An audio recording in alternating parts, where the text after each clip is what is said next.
สบายดีพี่น้องมาเด้อมาเข้าครัวนำกันมื้อนี้ก็ได้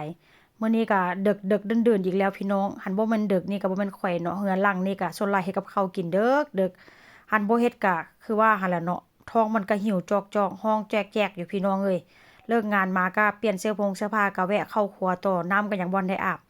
เพราะว่าหยังคืออยากกินทอดน่องไก่ตอนแรกเนาะมื้อนี้ข้อยก็คิดว่าเลิกเวียกกะเช้ามาแล้วหั้นนะ ข้อยก็คิดว่าข้อยก็จิมาอบไว้อบใส่ไมโครเวฟหรือว่าอบใส่เตาอบหั้นนะพี่น้องขอโทษไมโครเวฟว่าซั่นแล้วก็จิใส่กล่องไว้กินมื้อนี้กับมื้ออื่นแต่ว่ามื้อนี้เนาะมื้อนี้ก็ไปกินกาแฟกับหมู่จังซี้นะมันก็เลยบ่มีเวลาว่าซั่นซะ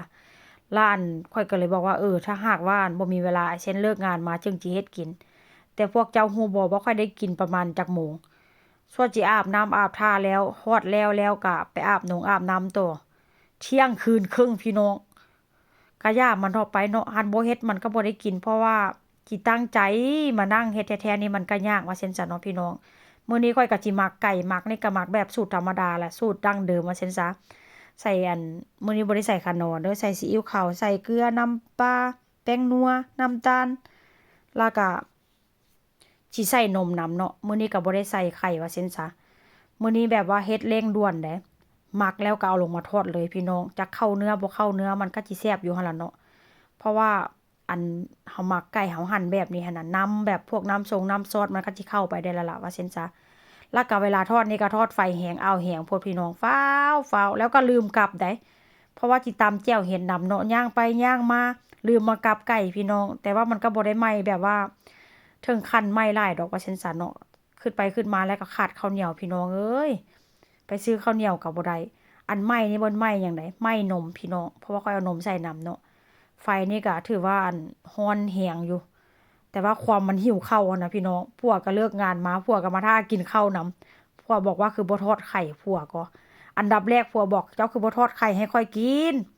คำง่ายๆที่ออกจากปากผัว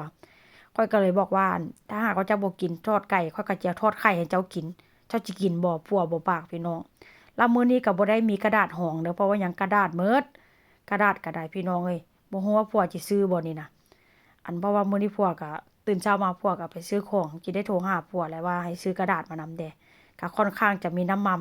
มันติดแด่จักหน่อยเนาะถึงแม้นว่าสิออกสีใหม่ๆก็สีสันก็ค่อนข้างน่ากินอยู่แล้วก็แซ่บพี่น้องแต่ว่าข้อยก็ยังสิตำแจ่วเห็ดอยู่มื้อนี้ก็ได้คืออยากกินแจ่วเห็ดแต่ถ้าหากว่ามีข้าวเหนียวกินกับแจ่วเห็ดกับทอดไก่นี่ก็คือสิเข้ากัน